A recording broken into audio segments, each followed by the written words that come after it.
আসসালামু আলাইকুম। Web design tutorial সিরিজের আরও একটি নতুন পর্বে সবাইকে স্বাগত জানাচ্ছি। গত পর্বে আমি দেখিয়েছিলাম কিভাবে আমরা HTML CSS এর মাধ্যমে একটা নেভিগেশন তৈরি করতে পারি। আপনি যদি সেই ভিডিওটি মিস করে থাকেন তাহলে ডেসক্রিপশনে লিংক দেওয়া রয়েছে, সেখান থেকে দেখে আসতে পারেন।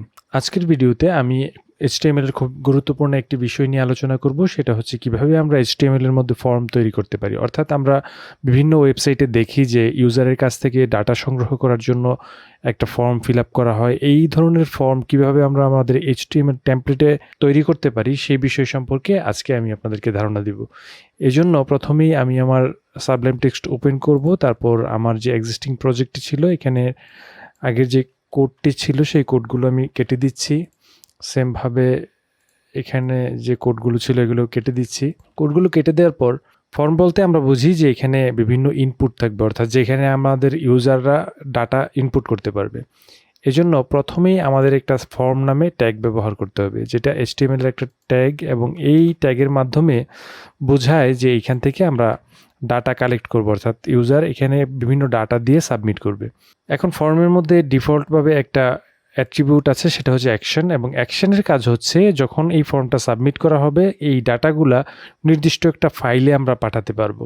অর্থাৎ আমাদের এই যে ডাটাগুলো আমরা কালেক্ট করব এগুলা আমরা যদি চাই আমরা অন্য কোনো ওয়েবসাইটের মধ্যে পাঠাতে পারবো অথবা অন্য কোনো লিঙ্কে পাঠাতে পারবো। এজন্য সাধারণত অ্যাকশনটা ব্যবহার করা হয়। আমি আপাতত এখানে অ্যাকশনের মধ্যে হ্যাশ দিয়ে রাখছি।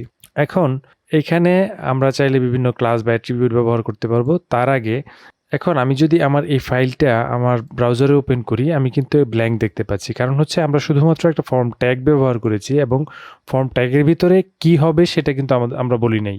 এখন এই ফর্মের ভিতরে প্রথমেই আমরা একটা ইনপুট নামে ট্যাগ আছে, সেই ইনপুট ট্যাগটা ব্যবহার করব, এবং এই ইনপুট ট্যাগের একটা টাইপ সেট করতে হয়। আমি যদি ইনপুট ট্যাগের কোনো টাইপ সেট না করি, সেক্ষেত্রে যদি এখানে রিলোড দেই আমাদের ইনপুট টাইপটা একটা টেক্সট হিসেবে এখানে শো করবে, অর্থাৎ আমরা এখানে টেক্সট লিখতে পারবো, আমি চাইলে নাম্বার লিখতে পারবো। অর্থাৎ এই যে ইনপুটটা আমরা ব্যবহার করছি এই ইনপুটটার টাইপ নর্মালি বাই ডিফল্টভাবে টেক্সট দেওয়া আছে। এখন যদি আমি এখানে টাইপ টেক্সট দেই, সাপোজ আমি এখানে টেক্সট দিলাম, দেওয়ার পরে এখানে যদি রিলোড দেই সেক্ষেত্রে আমাদের কিন্তু একই কাজ করবে, অর্থাৎ এখানে আমরা চাইলে টেক্সট দিতে পারবো এবং এখানে চাইলে নাম্বারও দিতে পারবো। এখন আমরা যদি একটু দেখতে চাই যে ইনপুটের যে কি ধরনের টাইপ রয়েছে, এটার জন্য আমরা এখানে লিখতে পারি, অর্থাৎ গুগলে লিখতে পারি HTML ইনপুট টাইপস।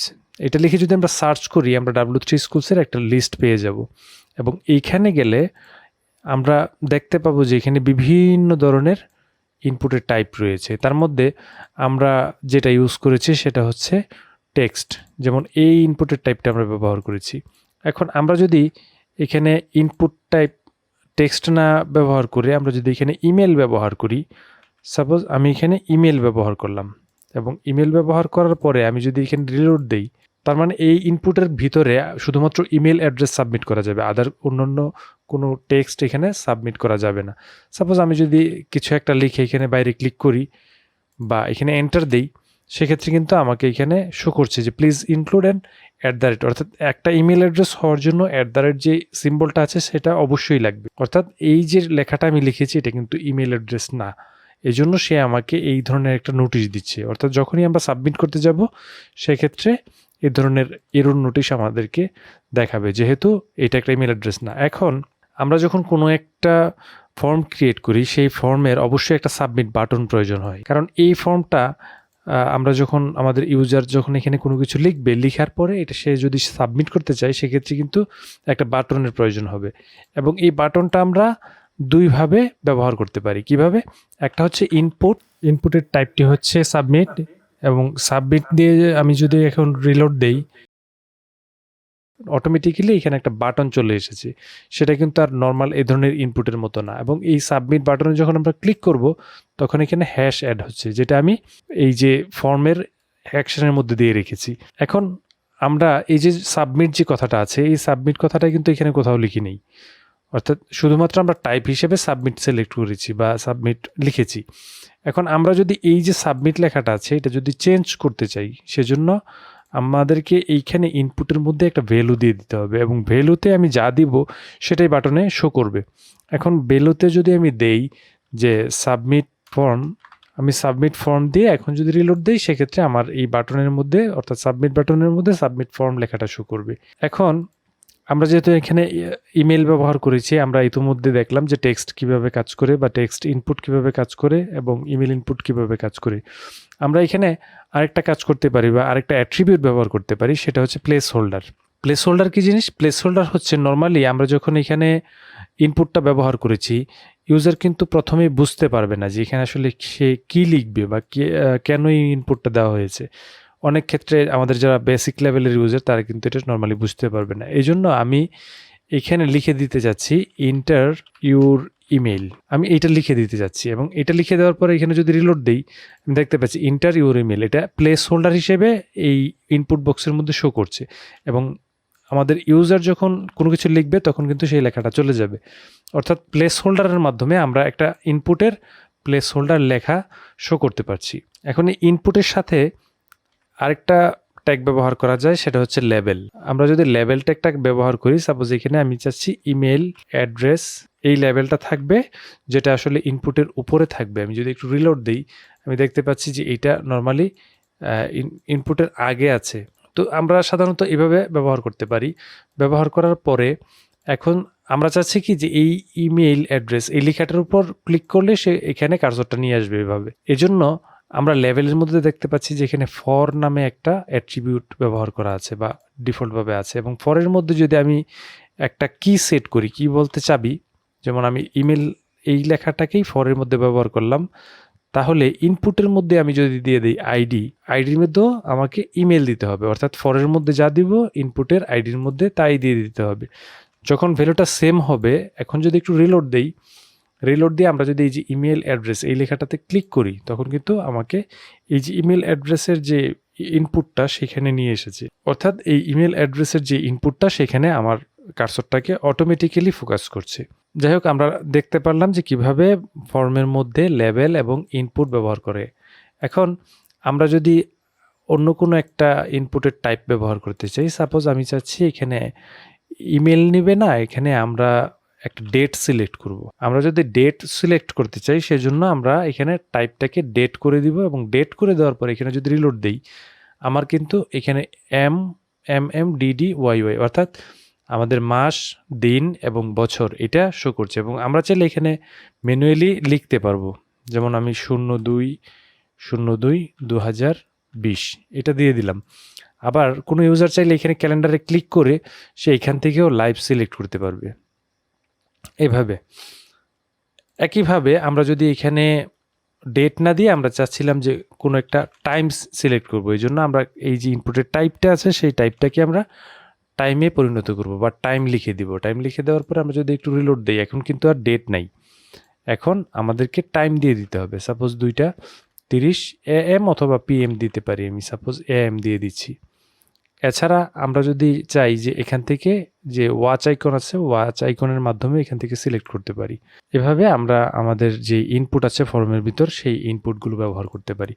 আরও কিছু ইনপুট যদি আমরা এখানে দেখি, সেটা হচ্ছে আমরা এখানে টাইমের জায়গায় আমরা যদি দিই পাসওয়ার্ড বলতে আমরা সাধারণত যখন আমাদের ওয়েবসাইটের মধ্যে রেজিস্ট্রেশন করি বা লগ ইন করি, তখন এই ইনপুটটাই পাসওয়ার্ডটা প্রয়োজন হয় এবং পাসওয়ার্ড দেওয়ার পর এখানে যদি একটু রিলোড দিই, আমরা যা কিছুই দিব এখানে কিন্তু পাসওয়ার্ড অর্থাৎ দেখা যাবে না, আনভিজিবল হবে বা ইনভিজিবল হবে। এখন এই যে পাসওয়ার্ডটা আমরা দেখলাম, সাধারণত আমরা যখন আমাদের ওয়েবসাইটে লগ ইন করবো বা রেজিস্টার করব, পাসওয়ার্ডটা আমরা ব্যবহার করতে পারি।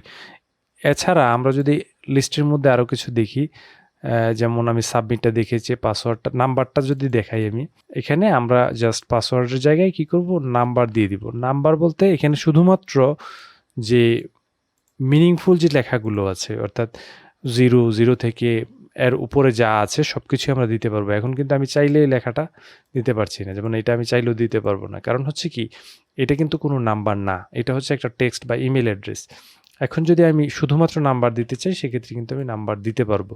অর্থাৎ আমরা যখন ইউজারের কাছ থেকে কোনো নাম্বার কালেক্ট করতে চাবো, অর্থাৎ কোনো প্রোডাক্টের প্রাইস হতে পারে অথবা কোনো মোবাইল নাম্বার হতে পারে, সেক্ষেত্রে আমরা এইটা ব্যবহার করতে পারি।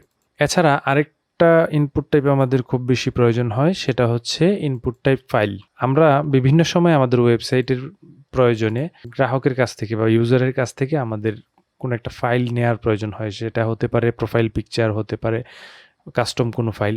সেজন্য এই যে আমরা যখন ফাইল টাইপের ইনপুটটা ব্যবহার করব, তখন এখানে যখন চুজ ফাইলে ক্লিক করা হবে, তখন কম্পিউটার থেকে অথবা মোবাইল থেকে যে ডিভাইস থেকে আমরা ব্যবহার করছি, সেই ডিভাইসের যে লোকাল স্টোরেজ আছে সেখান থেকে আমরা যে কোনো ফাইল এখানে সিলেক্ট করতে পারবো।